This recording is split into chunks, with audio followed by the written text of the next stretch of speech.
وَلَقَدْ يَسَّرْنَا الْقُرْآنَ لِلذِّكْرِ فَهَلْ مِن مُّدَّكِرٍ۔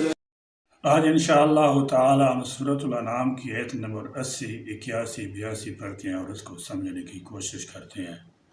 اعوذ باللہ من الشیطان الرجیم، بسم اللہ الرحمن الرحیم۔ وحاجہ قومہ قال اتحاجونی فی اللہ وقد ہدان ولا اخاف ما تشرکون به الا ان یشاء ربی شیئا وسع ربی کل شیء علما افلا تتذکرون۔ وحاجہ اور جھگڑا کیا اس سے، قومہ اس کی قوم نے، قال تو اس ابراہیم نے کہا، اتحاجونی کیا تم مجھ سے جھگڑتے ہو؟ جب قوم نے توحید کا یہ واضح سنا جس میں ان کے خود ساختہ معبودوں کی تردید بھی تھی، تو انہوں نے بھی اپنے دلائل دینے شروع کیے، جس سے معلوم ہوا کہ مشرکین نے بھی اپنے شرک کے لیے کچھ نہ کچھ دلائل تراش رکھے ہیں، جس کا مشاہدہ آج بھی کیا جا سکتا ہے۔ جتنے بھی مشرکانہ عقائد رکھنے والے گروہ ہیں، سب نے اپنے اپنے عوام کو مطمئن کرنے اور مطمئن رکھنے کے لیے ایسے سہارے تلاش کر رکھے ہیں جن کو وہ دلائل سمجھتے ہیں، یا جن سے کم از کم دام تزویر میں پھنسے ہوئے عوام کو جال میں پھنسائے رکھا جا سکتا ہے۔ فی اللہ اللہ کے بارے میں، وقد حالانکہ تحقیق، ہدانی اس نے ہدایت دی مجھے، ولا اور نہیں، اخاف میں ڈرتا ان سے، ما جن کو، تشرکون تم شریک ٹھہراتے ہو، یعنی مجھے ان دیویوں دیوتاؤں کا ڈر نہیں کہ وہ مجھے کوئی نقصان پہنچا دیں گے، البتہ اگر اللہ ہی کی طرف سے کوئی آزمائش مقدر ہو اور میرے لیے کسی تکلیف کا فیصلہ ہو تو مجھے وہ نقصان پہنچ کر رہے گا، بھی ساتھ اس کے، اللہ مگر، ان یشاء چاہے، ربی میرا رب، شیئن کوئی چیز، واسع احاطہ کر رکھا ہے، ربی میرے رب نے، کل ہر شیئن چیز کا، علماً علم کے اعتبار سے،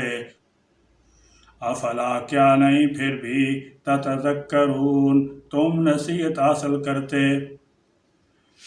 اس قوم کے ہر ایک فرد کی رگ رگ میں یہ بات رچی ہوئی تھی کہ انسانی زندگی پر سیاروں کے اثرات انفرادی طور پر بھی اثر انداز ہوتے ہیں اور اجتماعی طور پر بھی۔ پھر انہی سیاروں کی ارواح کے خیالی مجسمے مندروں میں نصب کر کے ان کی پرستش کی جاتی تھی، انہیں نفع و نقصان کا مالک سمجھنے کی وجہ سے ان کے آگے نظریں اور قربانیاں پیش کر کے انہیں خوش رکھنے کی کوشش کی جاتی تھی، اور اسی نظام سے ان کی سر سے پاؤں تک کی زندگی وابستہ ہو چکی تھی۔ ان کے سامنے سیدنا ابراہیم علیہ السلام کا ان تمام بتوں اور مجسموں سے بیزاری کا اظہار کرنا اور پوری قوم کو گمراہ قرار دینا بھیڑوں کے چھتوں کو چھیڑنے کے مترادف تھا۔ لہذا پوری قوم کی آپ علیہ السلام سے بحث و جدال اور مخالفت شروع ہو گئی۔ سیدنا ابراہیم علیہ السلام نے انہیں برملا کہہ دیا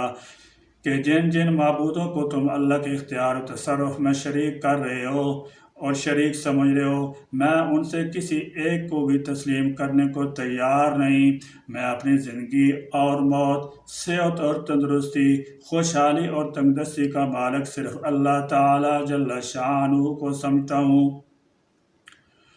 اور اس کے آگے کے اختیارات میں کسی کو رتی بھر شریک نہیں سمجھتا۔ وَكَيْفَ أَخَافُ مَا أَشْرَكْتُمْ وَلَا تَخَافُونَ أَنَّكُمْ أَشْرَكْتُمْ بِاللَّهِ مَا لَمْ يُنَزِّلْ بِهِ عَلَيْكُمْ سُلْطَانًا فَأَيُّ الْفَرِيقَيْنِ أَحَقُّ بِالْأَمْنِ إِن كُنتُمْ تَعْلَمُونَ۔ وکیفا اور کیوں کر اخاف میں ڈروں ما ان سے جنہیں اشرک تم شریک ٹھہراتے ہو ولا اور جب کہ نہیں تخافونا تم ڈرتے انکم اس بات سے کہ بے شک تم اشرکتم شریک ٹھہراتے ہو باللہ اللہ کا ما اسے جو لم نہیں ینزل اس نے نازل کی بھی جس کی علیکم تم پر سلطانن کوئی دلیل فَأَيُّ تو کون سا الفریقینی دونوں گروہ میں سے احق زیادہ حقدار ہے بالامنی امن کا یعنی مومن اور مشرک میں سے مومن کے پاس تو توحید کے بھرپور دلائل ہیں جبکہ مشرک کے پاس اللہ تعالیٰ جل شانہ کی اتاری ہوئی دلیل کوئی نہیں صرف اوہام باطلہ ہیں یا بیکار کی تعویلات ہیں یعنی شرک پر نہ تو کوئی الہامی دلیل ہے جو اللہ تعالیٰ جل شانہ نے کسی نبی پر اتاری ہو اور نہ کوئی عقلی دلیل ہے جس کو خدا تعالیٰ جل شانہ نے اپنی کائنات میں پیدا کیا ہو ان بتاؤ اگر تم ہو تعلمون جانتے ان بت پرستوں کے پاس سب سے بڑا ہتھیار یہ تھا کہ جن بتوں کی تم توہین کر رہے ہو وہ خود تم سے نمٹ لے گے جیسا کہ ان کا اپنا اعتقاد تھا سیدنا ابراہیم علیہ السلام نے ان کو یہ جواب دیا کہ اگر تم اللہ تعالیٰ جل شانہ سے نہیں ڈرتے جس کی پوری کائنات پر حکمرانی ہے تو پھر تمہارے ان بتوں سے میں کیوں ڈروں جن کو تم نے اپنے ہاتھوں سے بنایا ہے اور ایسے بے جان پتھر ہیں جو اپنے وجود اور اپنی بقا کے لیے تمہارے محتاج ہیں یہ بھلا میرا یا تمہارا کیا بگاڑ سکتے ہیں یا سنوار سکتے ہیں دوسری بات یہ ہے کہ میں جو کچھ کہہ رہا ہوں اس علم حقیقی کی بنا پر کہہ رہا ہوں جو مجھے اللہ تعالیٰ جل شانہ کی طرف سے حاصل ہوا ہے لیکن تمہارا ان بتوں کو نفع نقصان کا مالک و مختار سمجھنا تمہارا اپنا وہم اور قیاس ہے جس کے لیے تمہارے پاس کوئی دلیل موجود نہیں ہے لہذا تم خود ہی سوچ سمجھ لو کہ اللہ تعالیٰ جل شانہ کی طرف سے عذاب کا مستحق کون ہوگا اور امن و سلامتی کا مستحق کون الذین آمنوا ولم يلبسوا ایمانہم بظلم اولئک لهم الامن وهم مہتدون الذین جو لوگ آمنوا ایمان لائے ولم اور نہیں یلبسوا انہوں نے ملایا ایمانہم اپنے ایمان کو بظلم ظلم شرک کے ساتھ اولئک یہی لوگ ہیں سیدنا عبداللہ بن مسعود رضی اللہ تعالیٰ عنہ فرماتے ہیں کہ جب یہ آیت نازل ہوئی تو صحابہ کرام رضی اللہ تعالیٰ عنہ پر بہت گراں گزری کیونکہ انہوں نے ظلم کو اس کے عام معنوں معصیت یا زیادتی پر محمول کیا تھا اور رسول اللہ صلی اللہ تعالیٰ علیہ وسلم سے عرض کیا کہ ہم میں سے کون ایسا ہے جس نے کبھی ظلم نہ کیا ہو آپ صلی اللہ علیہ وسلم نے بتایا کہ یہاں ظلم کا لفظ اپنے خاص معنوں یعنی شرک کے معنی میں استعمال ہوا ہے جیسے کہ سورہ لقمان میں آیا ہے کہ لقمان اپنے بیٹے کو نصیحت کرتے ہوئے فرمایا تھا کہ بیٹا کبھی شرک نہ کرنا کیونکہ شرک سب سے بڑا ظلم ہے لہم انہی کے لیے الامن امن ہے وہم اور وہی مہتدون ہدایت یافتہ ہیں اس آیت میں رسول اللہ صلی اللہ تعالی علیہ وسلم کے ارشاد کے مطابق ظلم سے مراد شرک ہے خود قرآن مجید کی تعبیر میں بھی یہی اشارہ ملتا ہے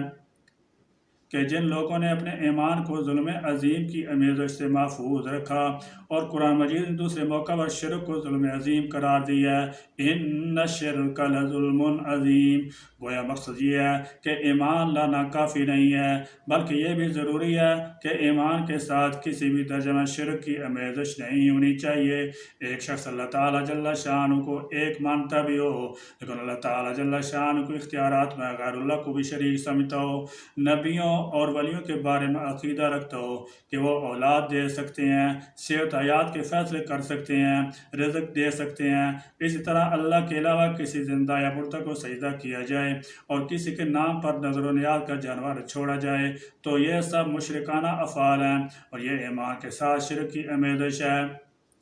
ایسی باتوں سے بچے بغیر انسان ہدایت یافتہ نہیں ہو سکتا۔ حق تعالیٰ جل شانہ میں توحید حقیقی نصیب فرما دیں۔ یا اللہ ہمارے دلوں میں بس آپ اپنا خوف عطا فرما دیں اور غیروں کے خوف و ڈر سے ہمارے دلوں کو پاک فرما دیں۔ آمین یا رب العالمین۔ وآخر دعوانا ان الحمد للہ رب العالمین۔